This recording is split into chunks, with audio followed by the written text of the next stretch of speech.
नमस्कार दोस्तों, logic take channel के एक और वीडियो में आप सभी का स्वागत है। तो दोस्तों, आज हम जो वीडियो देखने वाले हैं वो है खान सर की। और खान सर आज बताएंगे कि पाकिस्तान और भारत का जो डिस्प्यूट है वो क्या है, और पहलगाम के बारे में भी बताएंगे, और साथ में जो इंडस वाटर ट्रीटी है उसके बारे में भी इस वीडियो में बताएंगे। और पाकिस्तानी लोगों का रिएक्शन क्या होगा वो हम वीडियो के एंड में देखेंगे। तो आप लोगों को पता होगा काफ़ी पाकिस्तानियों का चैनल जो है इंडिया में बैन हो चुका है। तो इसमें रिएक्शन चैनल भी मैं देख रहा था, कई हैं जो कि इंडिया में बैन हो चुके हैं। तो इस पे आप लोगों का क्या कमेंट है वो भी कमेंट करके जरूर बताना। तो शुरू करते हैं वीडियो। और वीडियो देखने से पहले चैनल पर न्यू है तो सब्सक्राइब करके बेल आइकन प्रेस कर देना, ताकि मेरी वीडियोस का नोटिफिकेशन भी आप लोगों को मिलता रहे। तो शुरू करते हैं वीडियो और मिलेंगे वीडियो के एंड में। जय हिंद। देखिए, अभी जो पहलगांव में इतना दुर्दांत अपराध किया इन लोगों ने, हमारे निहत्थे लोगों को, पर्यटकों को गोली मार दिया, ये हमारी इंटेलिजेंस फेल्योर था। और अगर अभी पाकिस्तान के साथ एक छोटा मोटा युद्ध होता है तो इस स्थिति में किसका पलड़ा भारी रहेगा और भारत को क्या करना चाहिए। देखिए, हमारा इंटेलिजेंस फेल्योर था यहाँ पर। हम लोग को पता था कि पाकिस्तान के बलूचिस्तान में ट्रेन हाईजैक हुई है। पाकिस्तान इसका ध्यान भटकाने के लिए, अपने फेल्योर को छुपाने के लिए कुछ ना कुछ चीज़ों को करेगा, फिर भी हम लोग ने इसे इग्नोर किया। हालिया में रावलपिंडी में जो इसने बयान दिया था आसिम मुनीर की, हम अलग हैं, हम दुनिया को बताएंगे कि हम मुस्लिम बाकियों से अलग हैं। ये बात हकीकत है कि हम इंडियन मुसलमानों से तुम्हारा कोई तुलना ही नहीं है, क्योंकि शेर और सुअर में कोई तुलना नहीं होता है। इसके अलावा टेरिफ वार भी चल रहा था, इसे भी हमारी इंटेलिजेंस एजेंसियों ने उतना ध्यान से नहीं दिया। हालांकि लास्ट मोमेंट पर इंटेलिजेंस ने कहा था कि अप्रैल के दूसरे सप्ताह में हमला हो सकता है। अप्रैल के जब दूसरे सप्ताह में हमला की इतनी सटीक जानकारी थी, फिर भी जब यहाँ पे पर्यटक थे, यहाँ पर इस बसरान घाटी में, यहाँ पर एक भी हॉस्पिटल नहीं था, ना ही एक कोई पुलिस का जवान था, ना ही कोई मिलिट्री थी यहाँ पर। इसके अलावे जब यहाँ पे दुर्घटना हुई, जब आतंकवादियों ने गोली मारा, तो उस समय लगभग आधे घंटे बाद नीचे से आर्मी आ रही है या फिर पुलिस आ रही है। आधा घंटा में तो कोई पर्यटक को तो गोली वगैरह चलाने आता नहीं है। और ये पूरी घाटी खाली थी, कहीं छुपने का भी जगह नहीं था, वहां आराम से गोली मार दिया गया। कुछ लोगों की तो मृत्यु केवल ब्लड लॉस की वजह से हो गई, क्योंकि एम्बुलेंस भी 1.5 घंटा बाद आई थी। तो वहां जब इतने बड़े पर्यटकों का स्थल था, इतने हजारों की संख्या में पर्यटक थे, तो सरकार क्या कर रही थी?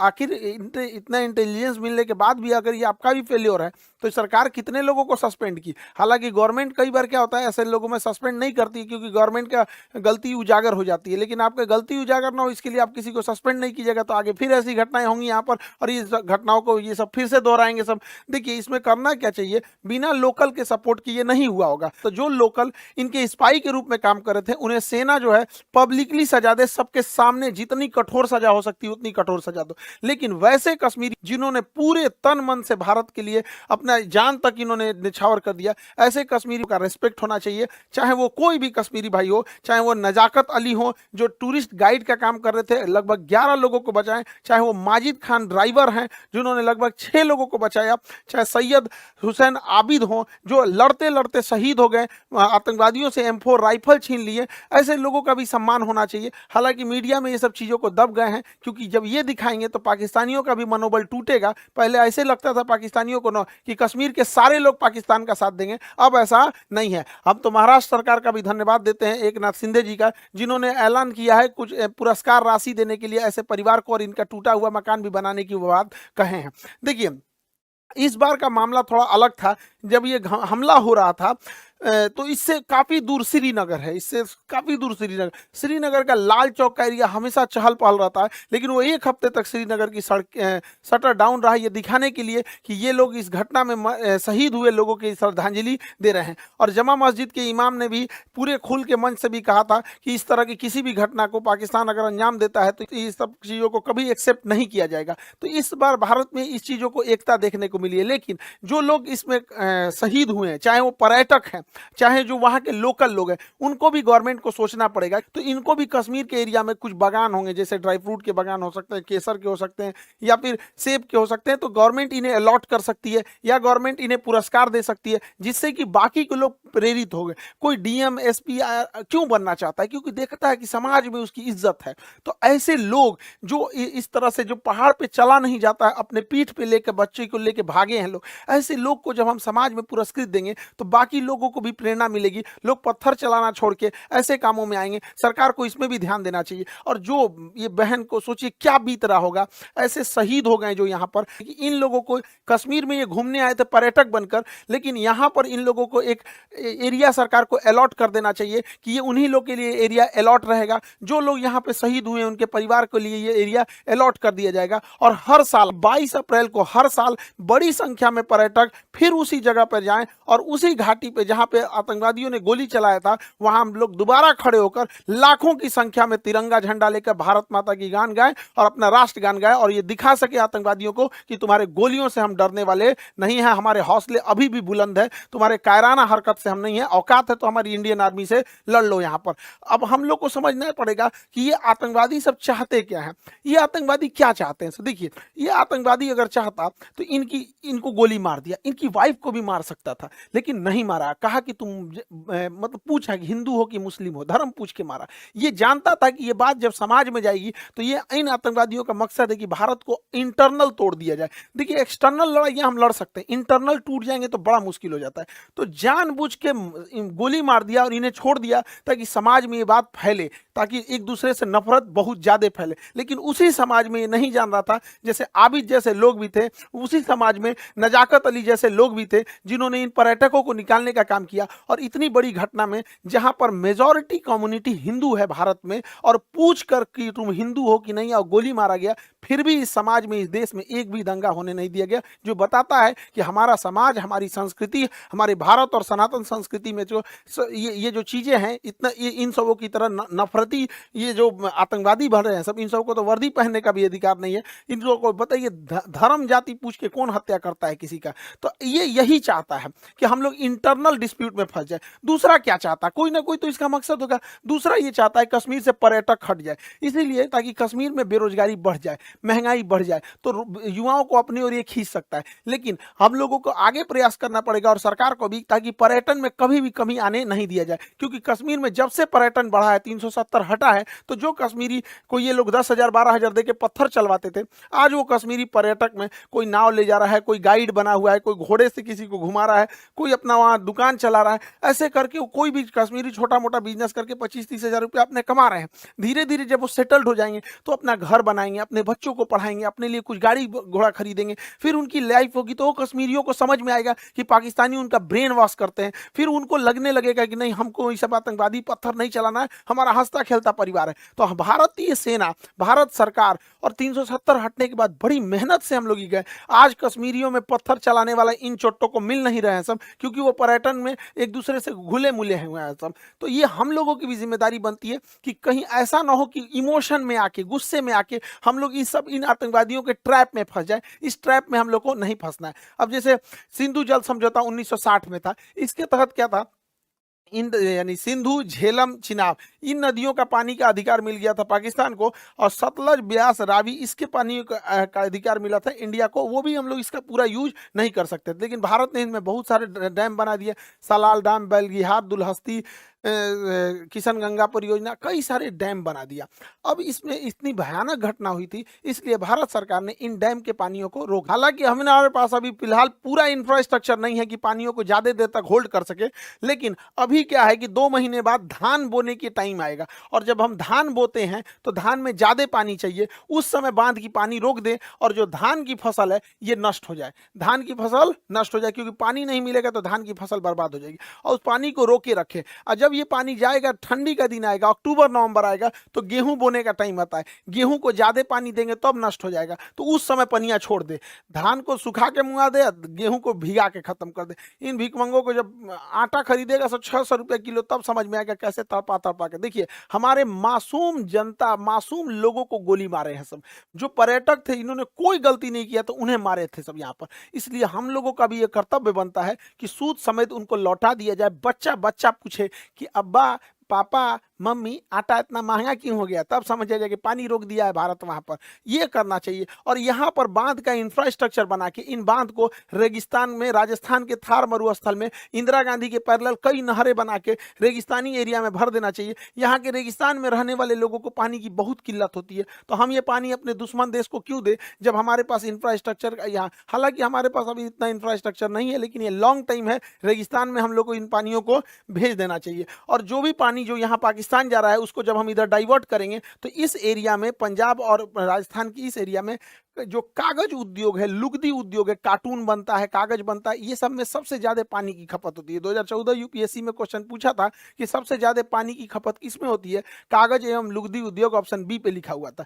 तो इस एरिया में कागज वगैरह का उद्योग डालना चाहिए जिसमें पानी की हैवी खपत है, वैसे एरिया में नहीं डालना चाहिए जहां पानी कम है। हालांकि यहाँ पर हम लोग उतना इंफ्रास्ट्रक्चर नहीं बना है, वरना इन पानियों को हम लोग दिल्ली की ओर भी मोड़ सकते हैं। वो मोड़ने के लिए जो सिस्टम आता है उसे एक्वाडक्ट कहते हैं। ये देखिए, ये एक्वाडक्ट है, ये एक्वाडक्ट के रास्ते हम पानी को मोड़ सकते हैं। और एक्वाडक्ट के रास्ते अगर हम दिल्ली यमुना में ले आ दें और यमुना में तेज गति से छोड़ दें तो यमुना नदी में जो गंदगी की समस्या है वो तेज बहाव के कारण बह जाएगा और आगे एक लोहे की जाली लगा दे जिससे कि जो प्लास्टिक है, कूड़े करकट है, उसे हम रोका जा सकता है और पूरा का पूरा पानी साफ हो जाएगा। यमुना साफ के लिए देख रहे थे, यमुना साफ करने के लिए जोड़ देंगे नदियों को तो यमुना आराम से साफ हो जाएगी, बहाव के साथ आगे बढ़ जाएगी यमुना नदी। पाकिस्तानी सेना सोचती है कि छोटा मोटा एयर स्ट्राइक टाइप की कोई घटना हो जाए जिससे कि पाकिस्तानी सेना का जो जनरल है आसिम मुनीर वो अपने आप को रेलेवेंट दिखा सके कि हमारी कितनी जरूरत है, वो पाकिस्तान को कितना बचा के रखा है। लेकिन भारत को यहाँ इजराइल जैसे सोचने की जरूरत है। यदि एक भी हमला हो तो बड़ा सटीक हो, पाकिस्तान की कमर तोड़ दिया जाए।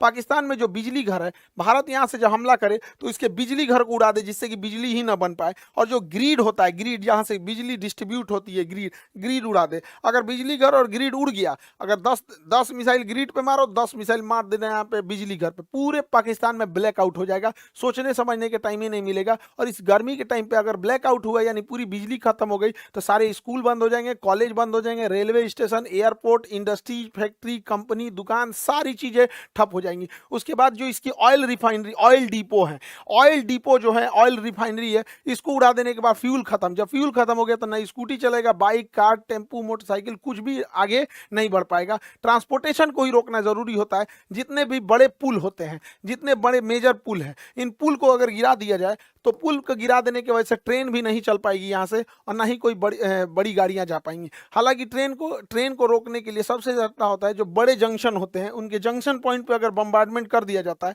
तो ट्रेन का आवाजाही बंद हो जाता है। तो भारत सरकार को स्ट्रेटेजिकली हमला करना पड़ेगा और नीचे से नौसेना का ब्लॉकेज लगा देना है और ऊपर से धो देना है, ताकि अगर 2 दिन के लिए भी सर्जिकल स्ट्राइक होता है तो इसका बहुत लंबा इंपैक्ट पाकिस्तानी अर्थव्यवस्था में दिखना चाहिए कि अगले 10 साल तक पाकिस्तान उसकी भरपाई ही करते रह जाए। देखिए, कश्मीर से ही ज्यादा घुसपैठ होने का एक बड़ा कारण ज्योग्राफिकल टेरेन है। वहां ज्योग्राफी की जो बनावट है, एक पहाड़ है, उबड़ खाबड़ है और इसमें इतने घने जंगल है, इतना घना जंगल है कि हाथी छुप जाती है इन जंगलों के बीच में। तो इसके बीच में आतंकवादी को छुपना तो बड़ा ईजी है। तो भारत सरकार को और सेना को एक कड़ा एक्शन लेना पड़ेगा। पर्यावरण जाए साइड में, यहाँ पे पहले देश की सुरक्षा जरूरी है। वहां पे जो बॉर्डर का एरिया है, लगभग 1 किलोमीटर चौड़ाई में जितने पेड़ हैं उन सबको साफ कर देना चाहिए। इन पेड़ को साफ कर देना चाहिए। जैसे देखिए, यहाँ पर कोई भी आतंकवादी छुप सकता है, यहाँ छुप सकता है, यहाँ छुप सकता है, यहाँ छुप सकता है, लेकिन ये जो बीच वाला एरिया है यहाँ कोई आतंकवादी नहीं छुप सकता है। तो ऐसे जो एरिया है बॉर्डर से सट के लगभग 1 से 2 किलोमीटर की चौड़ाई में पूरा साफ कर देना चाहिए जंगल। लेकिन दिक्कत ये है कि अगर साफ कर देंगे तो कोई भी आएगा तो दिख जाएगा, तो ये तो ठीक है, लेकिन दोबारा जंगल उग जाएंगे। तो ऐसे क्या किया जाता है, एक सीमेंट ब्लैंकेट आता है, सीमेंट का कंबल होता है, उसको बिछा दिया जाता है, उसके ऊपर पानी का फुहारा मार दिया जाता है। तो बरसात से पहले बिछा दे, पानी का फुहारा मारेंगे, सट जाएगा, जमीन पकड़ लेगा, फिर उसके ऊपर कोई चीज नहीं उगेगा। तो 1.5-2 किलोमीटर खाली हो गया, कोई आए दंदना दो यहाँ पर। लेकिन ये क्या करेंगे सर, फिर सुरंग खोद के अंदर से आएंगे सर, थोड़ा पैसा लगेगा। एक ड्रेजिंग मशीन आती है, जितना गहरा खोदना है उतना गहरा ये खोद सकती है, ये खोदते हुए आगे बढ़ती है। तो ऐसे क्या है कि जहां तक, क्योंकि सुरंग खोदेंगे सब, मिट्टी से खोद सकते हैं सब, तो बॉर्डर के पास इन ड्रेजर मशीनों को लगा के पूरी ड्रिलिंग कर दे और उसमें सीमेंट, रीइंफोर्समेंट सीमेंट छत डाल के और ढलैया करते हुए चले जाए। यहाँ पर अडानी के पास तो सीमेंट की कमी है ही नहीं है, सरकार उससे लेके और डाल दे यहाँ से वहां तक, पूरा अंदर अंदर दीवार टाइप का, क्योंकि नीचे से सुरंग में भी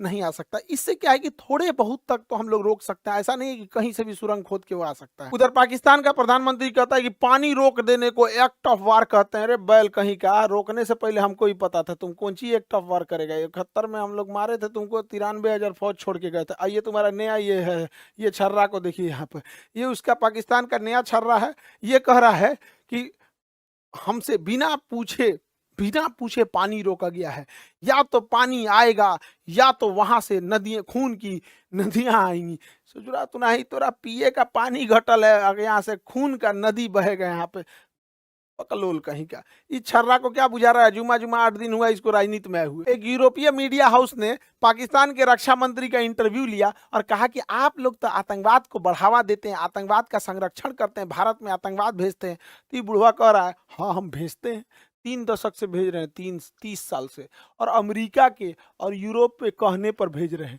ये बेचारी अंग्रेज पत्रकार थी, रे बकलोलिया, इसका तो मोए मोए हो गया, पूरा थुथुरे लटक गया इसका।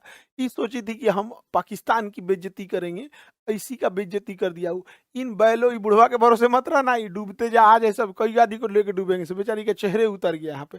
ये क्या कह रहा है कि हम भारत पर परमाणु बम मार देंगे। तुम पहले भारत पे परमाणु बम मारोगे तो क्या ऐसे तो चला के तो मारोगे नहीं परमाणु बम, किसी जहाज से लेके आएगा, मिसाइल से ले आएगा मारने के लिए, ऐसे तो ले आके नहीं सीधा ने पटक देगा। तो हमारे पास S-400 है, तुम्हारा जहाज उड़ने से पहले, बुढ़ऊ समझ में आ गया चाचा, जहाज उड़ने से पहले S-400 को पता चल जाता है। अगर 400 किलोमीटर के दायरे में कोई जहाज जैसे टेक ऑफ करता है पता चल जाता है, मार के गिरा दिएगा। दूसरा ये बुढ़वा क्या कहता है, ये बुढ़वा कह रहा है कि हम 130 गो मिसाइल परमाणु बम मारेंगे।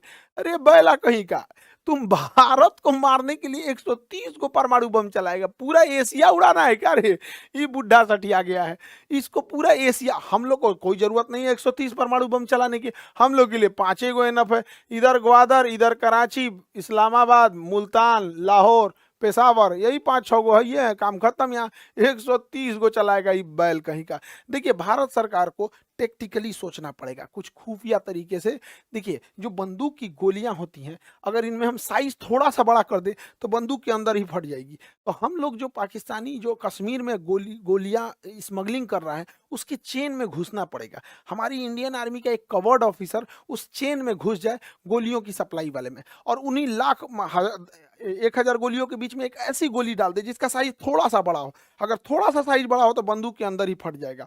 नहीं तो इन गोलियों को गर्म करके बेच दे, पानी में उबाल देने के बाद इसके अंदर का बारूद काम नहीं करता है, उसके बाद ये गोली चलाएगा तो ठक ठक बोलेगा, गोली ये नहीं निकलेगा। तो धीरे धीरे कैसे नकली नोट मार्केट में आ जाता है तो पता नहीं चलता है। उसी तरह नकली गोलियां पहुंचा देना है, जो साइज में बड़ी हो तो बंदूक फाड़ देगी, नहीं तो उबला हुआ रहेगा, पानी में उबाल देंगे उसके बाद सुखा देंगे तो पता कौन चीज चलेगा कि अंदर का बारूद काम नहीं कर रहा है। 1,000 के बीच में से 100 गो गोली ऐसे ना निकाल दे तो ये हो जाएगा। लेकिन हम तो कहते हैं सरकार से कि एक छोटे साइज का नैनो चिप बनाइए, माइक्रो चिप बनाइए, जो जीपीएस सिग्नल दे सके, और इन बंदूक के पीछे बट में या कहीं पे भी उसको इंस्टॉल कर दे। उस जीपीएस सिग्नल देने वाले को जहां भी इंजीनियर देखे सब कोई सुटेबल जगह, उसके जगह पे उसको इंस्टॉल कर दे, और स्मगलर के थ्रू, अपने ही स्पाई खुफिया एजेंसी के थ्रू उन आतंकवादियों में बंटवा दे राइफल। अब ये ससुरा राइफलवा में जीपीएस लगल है, अभी जहां जहां आतंकवादी जाएगा सब ना वो जीपीएस ट्रैक करते रहेगा। इनको मारना नहीं है, बाप रे बाप, मारना नहीं है, पकड़ा जाएंगे सभी सब। ये जहां जहां घुसेगा, कहाँ रुका है, किसके यहाँ रुका है, नाश्ता के टाइम कहाँ था, रात में कहाँ था, खाना के टाइम कहाँ था, बंदूक चलाने कहाँ गया है, बॉर्डर पार किया है कि नहीं, कहाँ नहीं किया। ऐसा अगर हम लोग 100 गो बंदूक हिला दिए लोग ना, राइफल हिला दिए लोग ना, 6 महीना तक इन राइफल वालों को मारना ही नहीं है, 6 महीना तक सारी जानकारी हम लोग को मिल जाएगी यहाँ पे। तो हम तो कहते हैं कि भैया थोड़ा सा खुफिया तरीका से सोचना पड़ेगा, खतरनाक तरीका से, शराफत से भी लड़ना है, सामने से भी लड़ना है, और खतरनाक बुद्धि से भी लड़ना है। तब जाके हम अपने कश्मीर को शांत रख पाएंगे। कश्मीर हमारे लिए माथे का मुकुट है, उसके लिए हमें जो करना पड़ेगा हम वो करेंगे। आप क्या सोचते हैं इसके बारे में? क्या इसके अंदर जीपीएस लगाना चाहिए, या फिर बंदूक की गोली का साइज बढ़ा के, या फिर उबाल के गोलियों को सप्लाई करना चाहिए कि नहीं, ताकि उन लोगों के जो मनोबल है, उनके मानसिकता पे हम जीत सके। आगे हम आपको अगले वीडियो में मिलेंगे। जय हिंद। होगी भाई साहब, खान सर तो भाई आज थोड़े से स्लो रख रहे थे, नरम ले जाओगे। पिछली वीडियो में यकूब भाई वो तो ऐसे थे, लेकिन आज भी गाँव पूरे पाकिस्तान को रहे थे झटके में, कईयों को पैसा मार रहे थे, कईयों को भाई बिजली बंद कर रहे थे, कईयों को पानी बंद कर रहे थे, कोई दबाव देते थे। क्या खान सर से इंडिया की मशवरा हुकूमत दिया जा रहा था ना भाई साहब। नहीं, ये यही मैं step बात आप करने कर जा रहा हूँ। खान सर की जो वीडियो इसके अंदर जो मशवरे दिए गए अपनी हुकूमत को खान सर ने दिए हैं, अगर आप इस तरह करोगे, इस तरह ये खुद लड़ाई के बगैर ही खत्म हो जाएंगे। क्या इनकी हुकूमत इस तरह ही करेगी? इस तरह होना होता ना। अच्छा खान सर जिस तरह बता रहे थे ना, ये जी जंक्शन पे अटैक कर दो, ब्रिज पे अटैक कर दो, भाई अगलों ने कोई हाथों पे हाथ धर के नहीं बैठे। अगर आप अटैक करेंगे तो उन्होंने कोई थोड़ी माफी दे दी। इंडिया में ब्रिज नहीं है, इंडिया में तो हमसे ज्यादा बड़ी इंडिया में ब्रिज है जंक्शन नहीं है। बहुत हमारे पास। तो आज तो मजाक ही हो गया भाई कि पाकिस्तान के पास तो ऐसी ट्रेनें भी नहीं। इंडिया के तो जंक्शन ऐसे हैं कि मैं कहता हूँ 20-20 ट्रेनें एक साथ खड़ी होती हैं। हाँ हमारे पास कोई गलती से कोई एक दो ऐसे खड़ी ना हो बात है, जाए। हाँ। और ना भाई साहब ट्रेन घर तो इंडिया में, तो पॉपुलेशन भी इंडिया की ज्यादा है, तो खुदा ना करता ऐसा कभी मौका इस तरह करना नहीं चाहिए। ऐसा होगा ही नहीं भाई साहब। बाकी जो साफ ज़ाहिर है कि जंग के भी कुछ असूल भी होते हैं, कुछ टैक्टिक्स भी होते हैं कि भाई अब देखें कि भाई 1971 में जिस तरह उन्होंने तेल वाला डिपो है उसके ऊपर अटैक करके तेल खत्म कर दिया, जिसकी वजह से पाकिस्तान को जंग लड़ना मुश्किल हो गया। टैंकों में तेल नहीं था, ना टैंक में तेल, ना पावर ही खत्म हो गई, एनर्जी सारा खत्म हो गया। बिजली घर पे अटैक, बिजली। मैं सारी आपकी बातें मानता हूँ, था हम कमजोर थे, आज भी हम कमजोर है, इससे भी मैं एग्री करता हूँ। लेकिन बात ये कि वो आज से 50 साल पहले था। अब कुछ न कुछ जितना भी कोई मुल्क है ना, उसने अपने आप की सेफ्टी सॉवरेनिटी के लिए कुछ न कुछ किया होता है, खासकर एनर्जी के मामले में। एक और भी चीज है, उस दौर में था ना कि सिर्फ तेल कराची में मिलता था। अब भाई साहब सी पैक भी बन चुका है, और अगर पाकिस्तान को तेल की जरूरत पड़ी तो चाइना के नजदीक, सॉरी पाकिस्तान और कश्मीर और चाइना के दरमियान इतना ज्यादा फासला नहीं, तेल उधर ही स्टोर करता है चाइना सारा। चाइना की स्टोरेज वहीं होती है, वहां पर होती है, तो उधर से ले लेंगे। वाह यार, ये खान साहब ने तो हर तरीके से मतलब कश्मीर को बचाने की बात कर दी है कि भाई सुरंग भी नहीं बनाने देंगे, सिमड़ भर दो, जंगलात खत्म कर दो, पर्यावरण भाड़ में जाए, देश बचाओ भाई, चाहे नेचर को ही खतरे में डाल दो लेकिन अपने देश की हिफाजत करो भाई। ऐसे तरीके बताए ना कि गवर्नमेंट जो इंडिया की गवर्नमेंट है उनको भी नहीं पता होगा। मशीनें बता रहा है, चिप बता रही, कौन सी छोटी बता रहा है, वो बंदूक में लगा दो, गोलियों को उबालो भाई। ये तो पहली बार सुना है कि बंदूक की गोलियां उबाली जाती है ताकि वो चले ही नहीं, और अगर चले तो उधर ही फट जाए। क्या बात है खान सर, आपको यार इंडिया का बड़ा कोई ऑफिसर होना चाहिए ताकि आप इनको मतलब बताएं। जिस तरह की आप बात करते हो ना, हमें तो डरा दिया है भाई। मतलब बोल रहा है कि पाकिस्तान में इस तरह नहीं हमला करना, जहाँ पे बड़ी बड़ी चीजें ना, जहाँ बिजली बनती है वो तबाह करो, पुल्स जो बड़ी ब्रिजेस है उनको तबाह करो, खेत में पानी इतना डाल दो कि गेहूं भी ना मतलब चले भाई, ये तो पूरा तबाह कर देंगे। वैसे ही आपने हमें जो पानी छोड़ दिया है तो वैसे ही बाढ़ आ रही है। अभी ऐसी ऐसी बातें आप मतलब कर रहे हो, आइडिया दे रहे हो इंडियन गवर्नमेंट को। क्या करो, एक बुढ़ा हमारा ख्वाजा आसिफ मीडिया वाली को बोलता है कि तुम्हारे यूरोप और अमेरिका वाले कहते हैं ना इसलिए हम 30 साल से हमले कर रहे हैं, तो उसको ही फंसा रहा है। खान सर कहता है ये बूढ़ा शेर है, ये खुद ही मरेंगे, दूसरों को फंसा के मरेंगे भाई।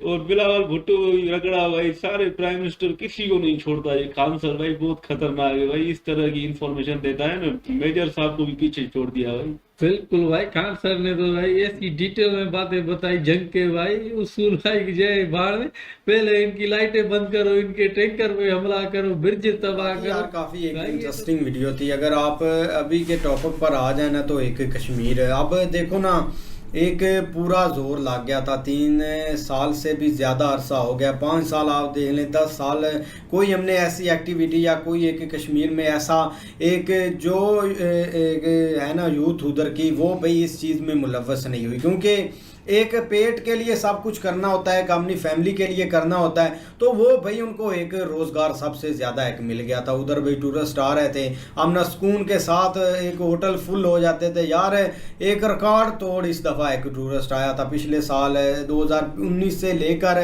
आगे 20 आया 21 आया, इन 6-7 सालों में ना एक टूरिस्ट की एक भरमास आ गई थी। और हमने ऐसे भी देश देखे हैं जो कि ना तो उधर एक इंडस्ट्री होती है, ना एक मैन्युफैक्चरिंग होती है, कुछ भी नहीं होता, वो कुछ सप्लाई भी नहीं करते, लेकिन जहाँ पर एक टूरिस्ट एक एक्टिव होता है ना, जहाँ पर टूरिस्ट ज़्यादा आते हैं, तो वो भाई देश इस चीज़ पर चल जाते हैं। तो इस बार जो एक अटैक है ना, वो वाकई उसका एक जो रिस्पॉन्स है ना, वो काफ़ी ज़्यादा एक डिफरेंट देखने को मिल रहा है। पहले भी इंडिया ने हर तरह से जो भी इन्होंने काम किया है उसका जवाब ज़रूर दिया, लेकिन इस बार है ना भाई, एक बार ही उन्होंने जवाब देकर ना चीज़ें रोक नहीं दी।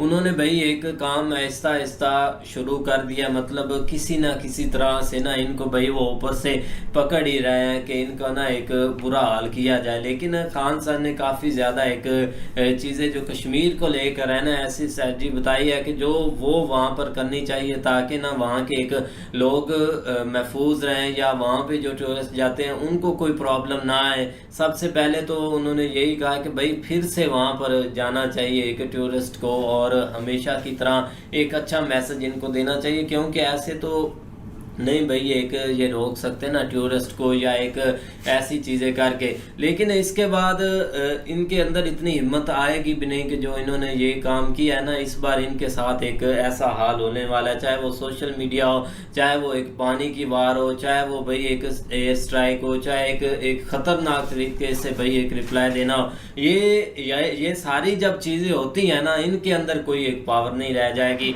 जो ये मतलब मीडिया, अगर दोनों कंट्री का अगर मीडिया देखा जाए तो वो उनके हिसाब से जंग स्टार्ट हो चुकी हुई है, गवर्नमेंट लेवल पे अभी नहीं है। अब जैसे ये बता रहे हैं कि बिजली घर उड़ा दिया जाए, रेलवे स्टेशन वगैरह, फिर डैम वगैरह, फ्यूल वगैरह, ऑफ कोर्स इसका इफेक्ट तो आम आदमी को ही पड़ेगा, और टेररिस्ट को तो नहीं पड़ेगा। उनको तो ये चीजें शायद चाहिए भी नहीं, वो तो आई डोंट नो वो मार के किधर चले गए, पकड़े भी नहीं जा रहे। मुझे तो लगता है वो जमीन के नीचे मर गए हैं कि क्या हो गया, कुछ समझ नहीं आ रहा। और सफर अब देखे ना, जैसे इंडिया पाकिस्तान को डैमेज करने की कोशिश करेगा, प्लान करेगा, सेम पाकिस्तान की साइड से भी इसी तरह का रिस्पॉन्स आने लगेगा, क्योंकि हम ना मीडिया की काफी वो देख रहे हैं वीडियोस दोनों साइड्स पे।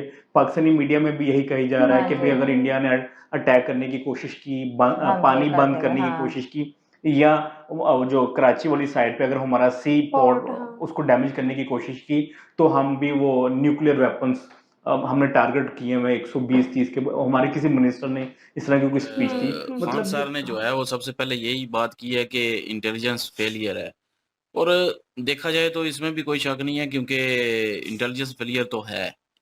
और जो है गवर्नमेंट को जो है उन चीज़ों पे भी एक्शन लेना चाहिए कि आइंदा दोबारा कोई ऐसा इंटेलिजेंस फेलियर ना हो। और हो सकता है भाई ये ऐसी कोई बड़ी बात नहीं है, इंटेलिजेंस फेलियर भी हो सकता है, कई मुल्क बड़े मुल्कों के साथ ऐसा हो जाता है। तो लेकिन ये है कि फिर भी थोड़ा बहुत उस पे भी जो है वो गौर करना चाहिए, और जिन लोगों की वजह से जो है इंटेलिजेंस फेलियर हुआ है उनको सस्पेंड भी करना चाहिए। अब जैसे कि वहाँ पे बता रहे हैं कि आधा घंटा जो है वो लेट वहाँ पे जो है वो रेस्क्यू टीम पहुंची है, और उसके बाद एम्बुलेंस 1.5 घंटा लेट पहुंची है, और कुछ की तो मृत्यु जो है वो खून बहने से ज़्यादा बहने से भी हुई है। तो उन चीज़ों को भी जो है वो गौर करना चाहिए, उन पे भी एक्शन लेना चाहिए और सस्पेंड करना चाहिए। और अपनी बदनामी के डर से जो है सस्पेंड नहीं कर रहे तो आइंदा जो है वो और ज़्यादा वो ऐसे फेलियर होंगे फिर।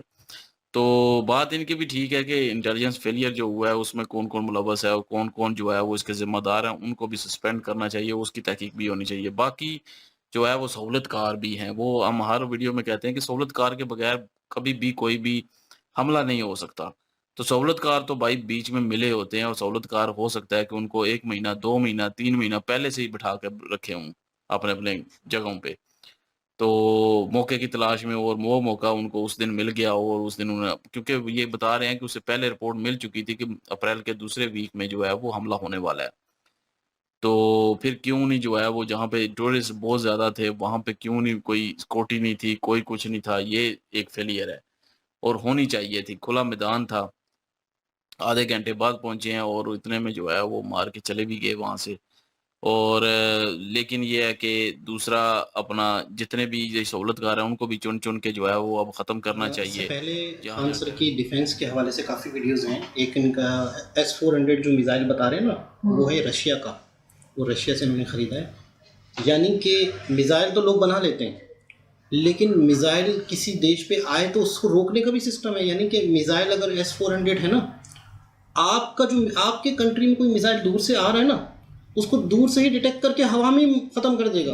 S-400 ऐसी टेक्नोलॉजी है बहुत ख़तरनाक कि आपके पास कोई मिज़ाइल आ रहा है उसको हवा में ही नेस्त ये सब अभी नए बने, ये मिज़ाइल ये मिज़ाइल को ख़त्म करें। अच्छा, कभी कभी इससे पहले कहीं एक INS विक्रांत की वीडियो है, जो जहाज़ होते हैं जिस पर पानी के अंदर ही जो जहाज़ होते हैं और एक उड़ने वाले जो जहाज़ है लड़ाका तैयार है उस पर रुकते हैं।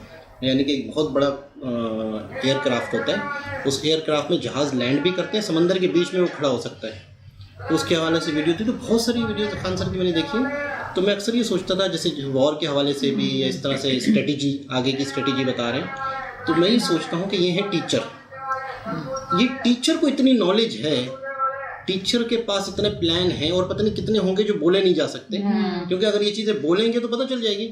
तो कई चीज़ें तो खान सर नहीं बोलते होंगे। सर ने लेकिन देखा जाए उन्होंने कहा कि इंडिया ने पाकिस्तान बंद कर दिया है और इंडिया ने पानी बंद कर दिया ना, ठीक है, रावी वो जो है ना वाटर हाँ जी ट्रीटी वो खत्म कर दिया सारा। इस तरह मतलब इस तरह किसानों को कितना नुकसान होगा। उन्होंने बोला कि अब वो फसल सूख जाएगी जब उसकी जरूरत होगी जिसको पानी की, और जिसको पानी की नहीं जरूरत होगी उसको एक्स्ट्रा पानी लगा देंगे, फिर वो ज्यादा पानी की वजह से तबाह हो जाएगी, ठीक है। तो जिसकी वजह से आटा जो है वो बहुत ज्यादा महंगा हो जाएगा। बच्चा पूछेगा भाई इतना मम्मा पापा ये आपका ये आटा इतना महंगा क्यों हो गया, क्या हुआ? अब उनको क्या पता बच्चों को ये क्या हो रहा है आजकल। हर तरफ यही बातें, पहलगाम अटैक की हर तरफ यही बातें। अच्छा, वो हमने इतनी सारी वीडियो देखी है, वो जो एक साइड पे वो उसका हस्बैंड बेचारा शहीद हुआ और एक साइड पे वो बैठी, हर वीडियो में वो नजर आ रहे हैं ना। वो बेचारी कहती है अगर इसको अभी उनकी शादी का कुछ दिन ही हुए थे, वो वहाँ पे एंजॉय करने गए थे, ऐसे वो उसका तो इसको मार दिया, मुझे भी मार दो। तो कहते नहीं तुम अपनी सरकार अच्छा, से इनकी साजिश देखो कि उसके हस्बैंड को मार दिया और उसको नहीं मारा। हाँ, तो मतलब कि चुन चुन के हिंदुओं को मार रहे हैं। अच्छा, ये भी वैसे इंडिया वालों ने काफी इनको सपोर्ट किया कश्मीर वालों को, है ना, कि वहाँ पे इतना हजूम रहता था। वो लाल किला दिखा रहे थे ना, जो वहाँ पे इतना हजूम हर टाइम रहता था, लेकिन वो हफ्ता पूरा वहाँ पे कोई बंदा परिंदा नजर नहीं आया। वहाँ पे इतना जाहिर बात है जब इतना उधम इतना मतलब कि पहलगाम इतना वहाँ पे बुरा हाल हो गया, लोगों को इतना मारा, फिर उनका हाँ वाकई इंडिया वाले सारे सपोर्ट कर रहे हैं कश्मीर वालों को, है ना। और जैसे कि इंडिया ने कहा कि ये हमारा मुल्क का शहर है, हम तो इसको सपोर्ट करेंगे, ठीक है। तो लेकिन ये है कि जो भी हुआ गलत हुआ, ऐसा होना नहीं चाहिए था। अब तो ये किसी के इख्तियार में है नहीं कि आप किसी का कत्ल करो। बिल्कुल खान सर की आज भी अच्छी लगी हैं। थोड़ी सी वीडियो बड़ी सख्त है क्योंकि मामला सख्त आ रहे हैं, मुझे भी कई लोग कह रहे हैं और मैं भी खबरें जिस हवाले से सुन रहा हूँ, ज्यादा चांस है कि पाकिस्तान इंडिया में युद्ध होगा, क्योंकि दोनों मुल्क के जो लोग हैं उनके कमेंट्स, उनकी वीडियोस को अगर देखा जाए, पाकिस्तान के भी मैं फेसबुक को देख रहा था, फेसबुक मेरी पूरी पाकिस्तान के हवाले से है, तो वहाँ के भी, यहाँ पाकिस्तान के भी लोगों को भी चुल मची हुई है कि जंग होनी चाहिए, और इंडिया के लोगों को भी मैं देखता हूँ तो सभी ये चाह रहे हैं कि जंग होनी चाहिए। ठीक है भाई, जंग होनी चाहिए, आपकी मर्जी है। मैं और रश्मीर भाई हो सकता है हम लोग न्यूट्रल हैं, हम लोग नहीं चाहते, हम दोनों तरफ नहीं है, ना इंडिया की तरफ है ना पाकिस्तान की तरफ है युद्ध की स्थिति में, क्योंकि इसमें बहुत सारे बेगुनाह लोग मारे जाएंगे, अभी होगा क्योंकि बहुत सारी प्लानिंग सामने आ रही है। इसके आगे अगर बात की जाए, मुझे खान सर की ये बातें बड़ी पसंद आई हैं, कश्मीरी लोगों की जिंदगियों को बचाने के लिए, कश्मीरी लोगों की जो जितने आम कश्मीरी हैं या आम इंडियन हैं उनके बचाने के लिए ऐसे GPS लगा लें, और भी कोई इससे जदीद ये तो कोई बात नहीं है। ये तो पाकिस्तान ने भी सुन लिया, ये तो जितने आतंकवादी होंगे सोच वाले उन्होंने भी सुन लिया, लश्कर तैयबा ने सुनी, ये तो सब कुछ एक्सपोज हो गया, इसमें तो आप कुछ भी नहीं कर सकेंगे। इसके अलावा कोई और जदीद टेक्नोलॉजी वो ले आए। उसके बाद जो बॉर्डर पे इन्होंने जमीन खोद के नीचे बिछाने का सोचा है वो भी फेल हो जाएगा, मेरे नजदीक पास होने वाला उसमें भी चांस कम है।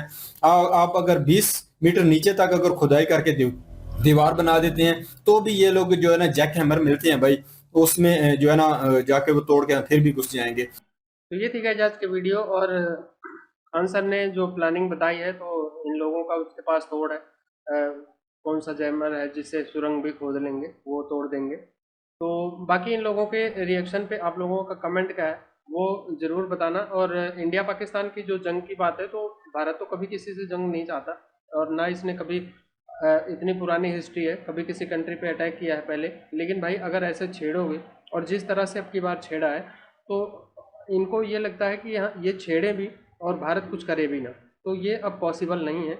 और इस बार जो है भारत कुछ ना कुछ ज़रूर करेगा, अभी कई लोग ये बोल रहे हैं, मैं न्यूज़ पे भी देख रहा हूँ और वैसे सोशल मीडिया वगैरह पे कई बोल रहे हैं कि बहुत इंडियन गवर्नमेंट बहुत वेट कर रही है, अभी तक इनको कर देना चाहिए था जो करना है। तो भाई जहाँ तक मेरी अपनी थिंकिंग है, जो आर्मी होती है वो ऐसे नहीं होती कि इधर आज ये हुआ, और पाकिस्तान की आर्मी तो है नहीं है, ये इंडियन आर्मी है, तो ये पूरी प्लानिंग के साथ जो भी करती है। तो बहुत सारी सेना में होती हैं बहुत सारी चीज़ें, वो अपना जब तक वो रेडी नहीं होंगे वो कुछ नहीं करेंगे, क्योंकि उनको बैकअप भी चाहिए होता है। और ऐसा नहीं होता कि जाके किसी को पहले थप्पड़ मार दो, उसके बाद अगर सामने से कोई हथियार उठा ले तो आपके पास हथियार ही ना हो, तो ये नहीं होता।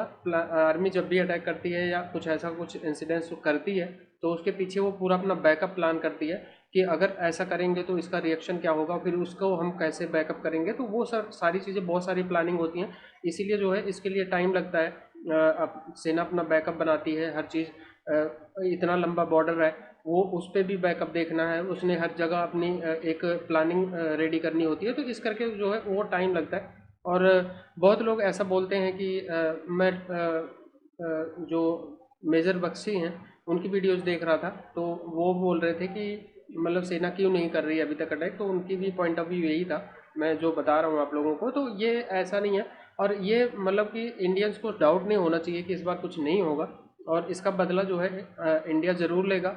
और पाकिस्तान में जितनी घबराहट है, जितनी वहाँ पे मूवमेंट है, जितने वो लोग मतलब पूरी तरह वॉर में इन्वॉल्व हो चुके हैं, उनकी कंट्री में एक तरह से इमरजेंसी लागू कर दी गई है, जबकि भारत में ऐसा कुछ नहीं है। भारत में जो सोशल मीडिया पे और वैसे ही न्यूज़ चैनल वगैरह पे जो चल रहा है, यहाँ आर्मी की कोई मतलब ऐसी मूवमेंट को पहली बात तो मीडिया कवर नहीं कर रही है, और करनी भी नहीं चाहिए, क्योंकि अगर ऐसी मूवमेंट जब कवर होती हैं तो वो सोशल मीडिया के ज़रिए वहाँ तक पहुँचती हैं। तो लेकिन पाकिस्तान वो जानबूझ के दिखा रहा है, उनकी मीडिया कवर कर रही है, वहाँ से बहुत सोशल मीडिया पे मैं देख रहा हूँ टैंक वगैरह वो मूव कर रहे हैं ट्रेन से, और बॉर्डर पे बहुत जगह डिप्लॉय कर रहे हैं। तो ये चीज़ें वहाँ पे बहुत ज़्यादा हो रही हैं। वहाँ के मिनिस्टर्स हैं, वहाँ के जो पॉलिटिशियन हैं, उनके बहुत सारे बयानात आ रहे हैं। हमारे यहाँ पॉलिटिशियन के नॉर्मल से बयान आ रहे हैं, और जो इधर उधर के हैं पॉलिटिशियन, जैसे कि थोड़ा लोअर लेवल पे, वो कई बयानबाजी कर रहे हैं, लेकिन उस लेवल की नहीं कर रहे जैसा कि पाकिस्तान में हो रहा है।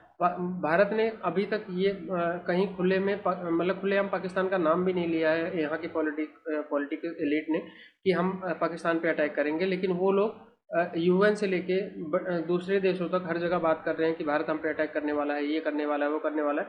तो भाई जो किया है उसका बदला तो भारत लेगा, और उनको डर इसी चीज़ का है कि भारत जो है करेगा क्या।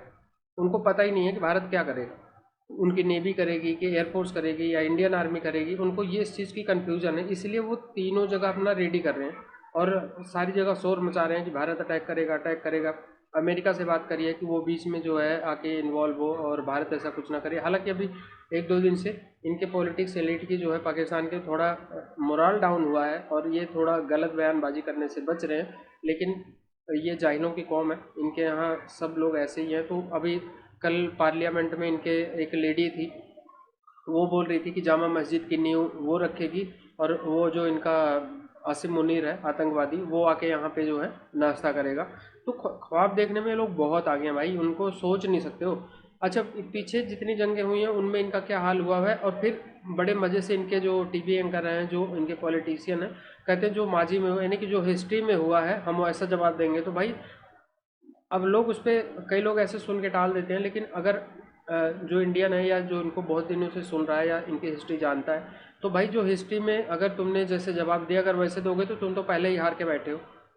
पिछले अगर हिस्ट्री में देखा जाए तो तुम भारत से सारी जंगें हारे हो, भारत ने हर बार तुम्हें थपेड़े मारा है, और उसके बाद तुम कहते हो हम हिस्ट्री में जो किया है वही वो करेंगे, तो फिर इसका मतलब तुम हार चुके हो, क्योंकि हिस्ट्री में हर बार तुम इंडियन आर्मी से मार खाए हो और इस बार भी खाओगे, ये गारंटेड है। जितना मर्जी उठा पटक कर लो और परमाणु बम की धमकियाँ दे लो, कुछ भी कर लो, परमाणु बम इन्हीं के पास नहीं है, लेकिन इंडिया कभी ऐसा कोई बयानबाजी करता नहीं है। तो बाकी खान सर ने आपको इस वीडियो में पूरी अच्छी तरीके से समझाया है, पहलगाम से लेके जो सिंधु वाटर ट्रीटी है, और प्लस पाकिस्तान पे अटैक किस तरह से इंडिया कर सकता है, क्या क्या उसके मतलब पार्ट है, कहाँ पे पहले अटैक करना चाहिए। तो खान सर की भी बात सही है, इनके ऐसी चीज़ों पे अटैक कर दो कि आने वाले 10-15 साल उसी में मतलब लगे रहें, इनको टाइम ही ना मिले। और जिस चीज़ों का खान सर ने जिक्र किया है, अगर इन पे अटैक कर दे इंडियन आर्मी, एक दिन ही स्ट्राइक कर दे, तो आने वाले भाई ये कम से कम 10-15 साल वैसे भी इनकी इकोनॉमी कंगाल हो रखे हैं, और अगर ऐसा कुछ होता है तो आने वाले 10-15 साल इसी में लगे रहेंगे और ये और कंगाल हो जाएंगे और इनको और भीख मांगनी पड़ेगी। तो बाकी आप लोगों को क्या राय है कमेंट करके जरूर बताना। और इंडियन आर्मी जो है और भारत की जो पॉलिटिक एलिट है वो इनसे बदला जरूर लेगी, ये 100% तय है, क्योंकि जितना मतलब इन्होंने इस बार किया है वो इनको माफ़ी तो मिलने वाली नहीं है। तो आज के वीडियो में इतना ही। अगर आप लोगों को वीडियो पसंद आई होगी तो वीडियो को लाइक और शेयर करके जाना, और चैनल को अभी तक सब्सक्राइब नहीं किया तो कर लेना और बेल आइकन प्रेस कर देना ताकि मेरी वीडियोस का नोटिफिकेशन भी आप लोगों को मिलता रहे। तो मिलेंगे नेक्स्ट वीडियो में, तब तक के लिए नमस्कार, जय हिंद।